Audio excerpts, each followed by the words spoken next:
It's nice to be back in the Bet Knesset. Baruch Hashem, and there's nothing like unity. Also, of course, it was very good to be together with our friends. We're on, yeah, we're good. Okay, so it was really good being with them, and we appreciate SBH and everyone that helped us out. And it's great to be here at Azab Tzalot for our tefillot, and Bezat Hashem, we should all have achdut and power and koach of being together. Mishanichnas Adam Marbin B'Simcha. Monday evening is going to be the Rosh Chodesh Adar, and it is said that from when Adar enters, we add Simcha. We even magnify our Simcha. What does Simcha mean? Simcha is happiness, right? So if you want to go a little Hasidic, so Simcha could also stand for halachot, right? Like Shin is Shabbat, Mem is Mishpacha, family purity, Chet is Chesed, and Hey is just throw in Hilchot Machalot Asot or something, whatever. So we should look at even halachot. Obviously we need to be happy, but really the Simcha is that we acknowledge that everything is from Hashem. And most people that you ask them about, previous experiences in their life that at the time they may have, undergone challenges or issues, when they look back, they see that there were very meaningful moments of connection to themselves, to Hashem, to their family, to existential ideas and meanings. And so I guess that's what would also be taught from Adar, the story of Purim, that everything is reverted back to an idea that there is a sense of connection to Hashem, even in the time where Haman still was in power, Ahashverosh still had the plot against Am Yisrael, and that was the thing. So Haman told Ahashverosh, the Midrash says that Haman obviously hated the Jews, but the Midrash says that Ahashverosh hated the Jews even more than Haman. He saw in the Kochavim, he saw in the constellations that there was going to be a Jew that is going to overtake his throne. And of course, he didn't like that very much.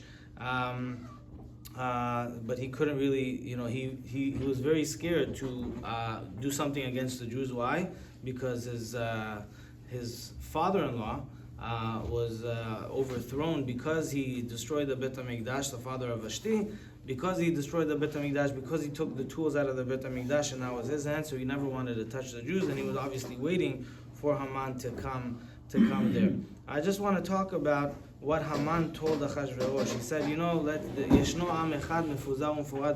there's a nation that is separated and scattered about between the nations, and then it says, let's write in the Megillah le'abedam to, how would we define that? To destroy them, le'abedam, to destroy them. So le'abedam also, sometimes when you look at anti-Semitic rhetorics and things online and things that are being said, some people are very explicit, and some people are a little bit ambiguous and vague in their rhetoric. And this is exactly what Haman did. What did he do? La'abedam. He didn't say lehogam, lerotzcham, lesorfam. He didn't say burn, kill, slaughter. He didn't say that. He said la'abedam. To get rid of them or get them lost. So it could also be seen as, let's just get them out of the neighborhood over here. There's issues with their, they're not opening their stores on Shabbat, and they're not sending their kids to our schools, and they're not, they have their own language, and they have their own stores, and the taxes, let's just la'abedam. So really, technically, if you look at the bylaws, or if you look at lawsuits or anything else that could have been sent to Ahashverosh or Haman, he said, we're safe. We're really within the boundaries of safety. All we said is they're just causing problems, and we want to la'abedam. But really, it could mean just to get rid of them. But also, it means la'abedam, litol cheutam, to take away their freedom, to take away their autonomy as their own subset in society. And then, that's one thing. And so maybe it would also mean to just get them to mingle or to be like everybody else. Also, la'abedam shishtamdu, that they would not be able to practice their religion outwardly, and we saw that many years in, for example, the Soviet Union, where you're Jewish, but you're not going to practice, and so that is how they kind of got that. The Gemara says that HaKadosh Baruch Hu puts on tefillin. Some midrash, others know this piece and its meaning way more than I, but I'll just share that the Gemara says that. And what is in the tefillin of HaKadosh Baruch Hu? Miki Amecha Israel, Goy Echad Ba'aretz, who is like your nation, that is one nation in the land. Meaning we say, Hashem, Shema Israel, Hashem Elokeinu, Hashem Echad, Hashem is one, we have one God. There's no parts to God. There's no personalities to God. There's no partnerships with God. There's no other koach than God. And Hashem said, you say that I'm one, then I'm going to say that you're one. Goy echad ba'aretz. So Haman tells Ahashverosh, Yeshno am echad.